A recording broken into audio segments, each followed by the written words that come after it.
See, intuition is given too much mystical value. Like, I have intuition, and compared with somebody who doesn't have it, I can see the future in the making. That's actually what it is. Intuition is not anything magical.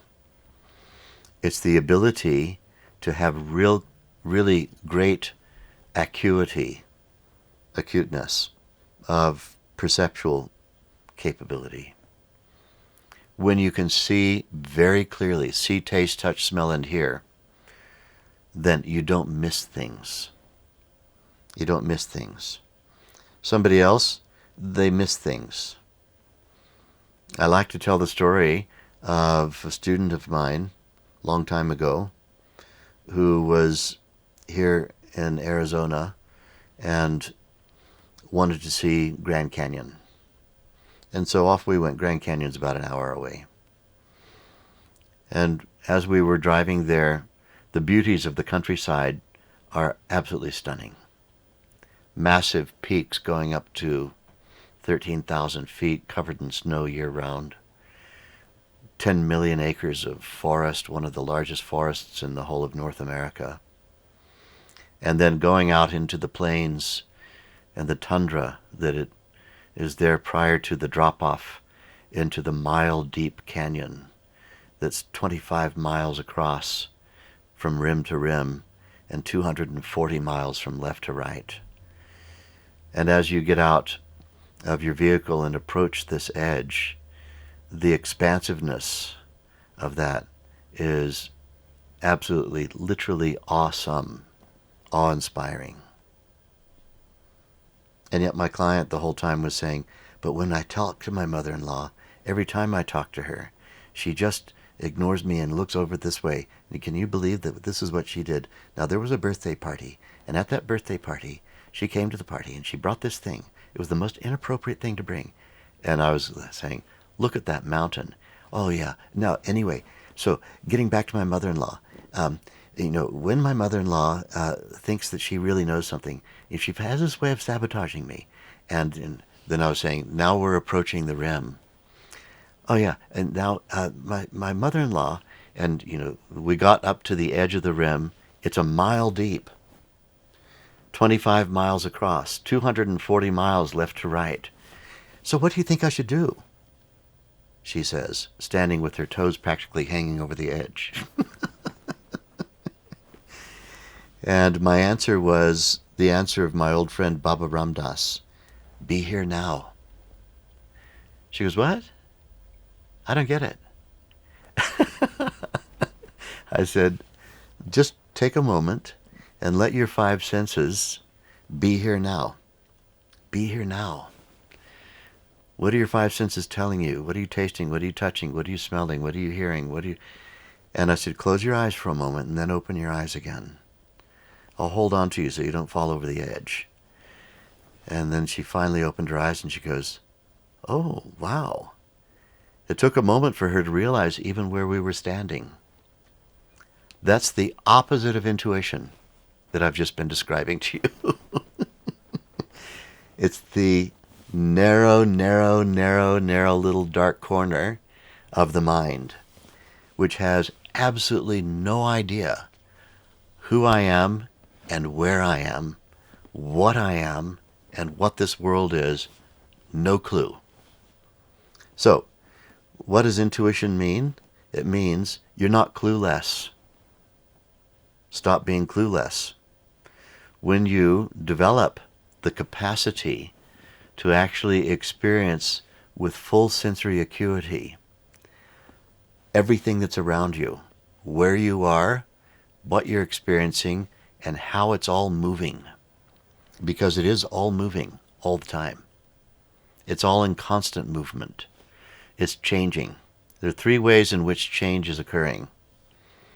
Creative change, innovation, and inventiveness. Something new is getting created. Maintenance. That's maintenance of the steady state. So a thing may be moving, but it's maintaining. It's still maintaining. It has continued productivity with reference to evolution. And so it's being maintained. And then destruction.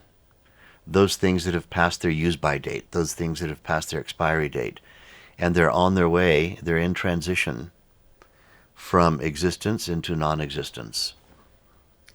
Creation operator, maintenance operator, destruction operator. Which of these three operators is at play in all of the forms and phenomena, and all the people, because they're forms and phenomena, that you're surrounded by? And you're surrounded by all of this.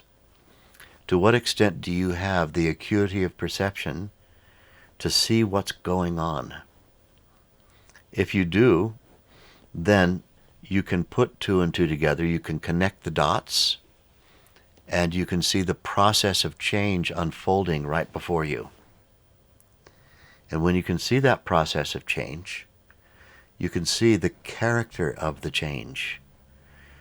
When you can see the character of the change, this is perceptual ability, then you can see with clarity and make a mental comment on the future in the making. The future is making itself right before you. To what extent are you able to detect it? To what extent are you detecting it? If you are detecting it on a comparative value, compared with most people around you, you are detecting with greater clarity what's actually going on, completely around you, everywhere, then you are intuitive. If relative to other people, you're clueless about what's going on, and you're just trapped in ever-repeating thoughts, then you're non-intuitive for the moment. You need to become more intuitive. So intuitive is, let's get rid of the magical, mystical quality that has been assigned to it. There's no kind of big divine blessing that gave somebody intuitiveness. There's no kind of secret magic formula that came from fairies that, you got sprinkled with the gold intuitive dust and then you got intuitive. It's not anything like that. It's raw perceptual capability. To what extent are you in possession of it? To what extent are you using it? Or are you clueless? And so my advice to you is, let's expand it. How do you do that? During meditation, Vedic meditation, we settle down to the least excited consciousness states. And then, transcending the least excited state, the mind experiences the unboundedness of the transcendental nature, the baseline state of unbounded absolute consciousness. Now, on the way into that state, we're making use of a pulsation of sound. This is referred to as a bija mantra. Bija, B-I-J-A, bija, seed. It means a seed. Mantra, mind conveyance, a mind vehicle. And that bija mantra has been assigned to us by a qualified Vedic meditation initiator, someone who knows how to initiate people into the practice of Vedic meditation. And then the technique of using the mantra. Easy, effortless practice. Mantra becomes subtler and subtler and subtler and draws the mind inward. When the mantra is in its subtlest state, its very subtlest state, before the transcendence appears, the mantra in that very, very super subtle state it's so charming, it requires the senses of perception, the internal senses of perception, to hone themselves to a razor's edge, great sharpness, in order to experience the delightful charm, the pulsations of deep, deep contentedness that's coming from that sound. And then the sound disappears. But when coming out of transcendence, coming back to that subtle level of sound again, once again, our senses are being honed to a razor edge. When we come out of the meditation state, and we typically practice Vedic meditation for about 20 minutes, when we come out of the meditation state, then the same super acute sensory perception that was honed during meditation is now there for us to use to apply to the world around us. And we do. Spontaneously, you can see more, greater volume, greater subtlety of change, greater capability of noticing things.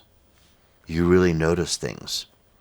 And when you really notice things, this is the commencement of being intuitive. You can be intuitive to the extent that you can notice things. That's really what it is. So we're honing that capability every time we practice Vedic meditation.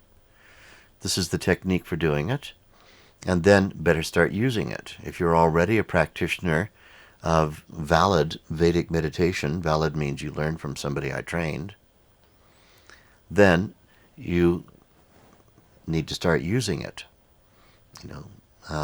Don't allow yourself to be distracted by just the ever-repeating known in the thought field.